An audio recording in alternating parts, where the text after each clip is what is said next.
Namaskaram, Thousand Names and Thousand Stories, 448th name, MAHEJYAAYA NAMAH. What is the difference between the devotion of the celestial beings and that of Alvars? This profound question is beautifully answered by Ashukavi Villur Srinidhi Swami in a verse from his hymns Amrita Shardulam. क्षीराब्धेरमृतं बभाविति परं जानन्ति मन्दासुराः यत्किञ्चित् तदहो यदङ्गललितस्वेदद्रवाणां कणः तन्मध्ये पयसां निधेरपि तथा श्रीकुम्भगोणे पुरे शेते मान्यमिदं विचित्रममृतं तत्त्वं तु विद्मो वयम्. We all know the story of the churning of the ocean of milk.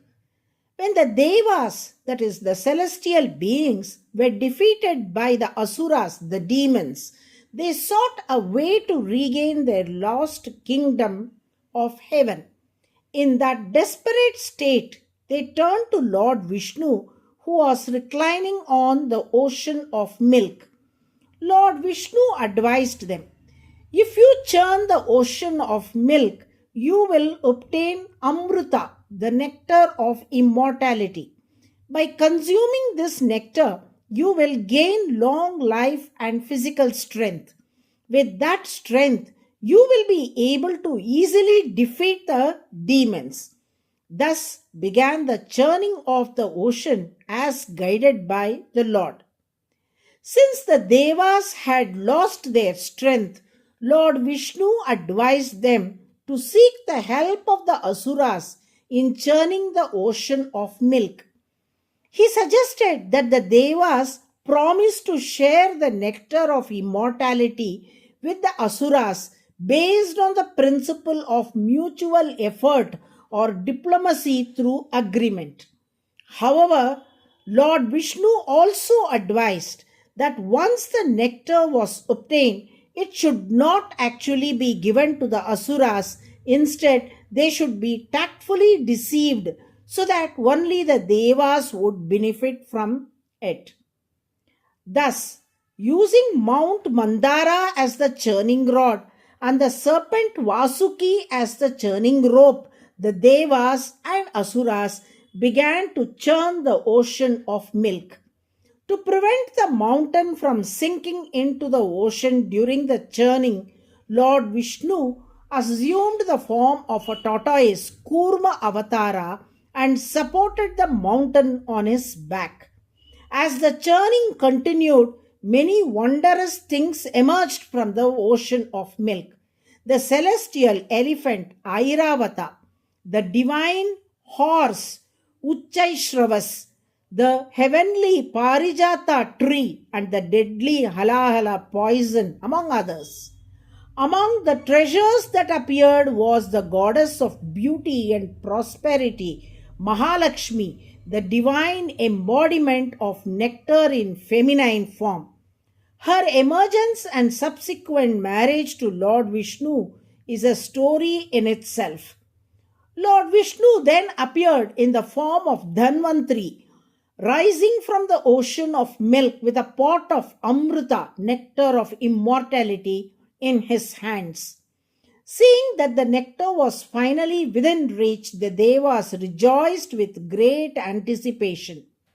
However, the Asuras quickly lined up, insisting that they too deserved a share of the nectar. At that moment, Lord Vishnu assumed the enchanting form of Mohini, a celestial maiden of unparalleled beauty. Through her charm and wit, he distracted the Asuras and cleverly ensured that the nectar was given solely to the Devas. By consuming the Amrita, the Devas regained their strength, and in the battle that followed, they defeated the Asuras. Restored to power, they resumed their reign over the celestial realms. However, in their enjoyment of victory and the pleasures of heaven, they forgot the very one who had made their triumph possible, Lord Vishnu. Instead of remaining grateful, they began to spend their time indulging in fleeting pleasures neglecting the Lord who had guided and protected them. The Devas know only that the nectar emerged from the ocean of milk. But how did the ocean come to contain the nectar in the first place? In this verse, Villur Srinidhi Swami says, "Let me tell you. How did the ocean of milk come to hold Amruta? It is because Lord Vishnu, reclining on Adisesha, both in the ocean of milk and at Kumbakonam, rests in divine stillness. When his sacred body perspires, where do those droplets of divine sweat fall? They fall into the very ocean of milk. The droplets of Lord Vishnu's divine sweat, which fell into the ocean of milk, came together and formed the nectar, the Amruta. If even his sweat can become nectar, how infinitely sweet and delightful must the Lord himself be? That is why he is known as Ara Amudan, the inexhaustible nectar. But the Devas, like those who desire only material rewards, such as nectar and heavenly pleasures, take just the Amruta, the nectar, and forget the very source of it, Lord Vishnu. They settle for the gift and ignore the giver. But exalted devotees like the Alvas understood that it is Lord Vishnu himself, Ara Amudan, the inexhaustible nectar, who is the very source of the Amruta. Realizing this truth, they showed no interest in worldly pleasures or heavenly rewards. Their eyes were fixed solely on him. For the Alvas, unwavering devotion to the Lord was not a means to attain mukti, liberation. It was mukti itself.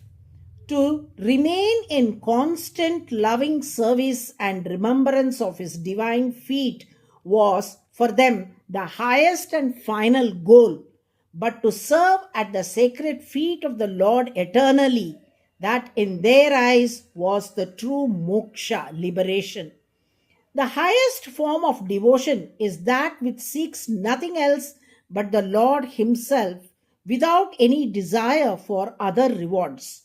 This supreme kind of worship is referred to as MAHEJYAAYA.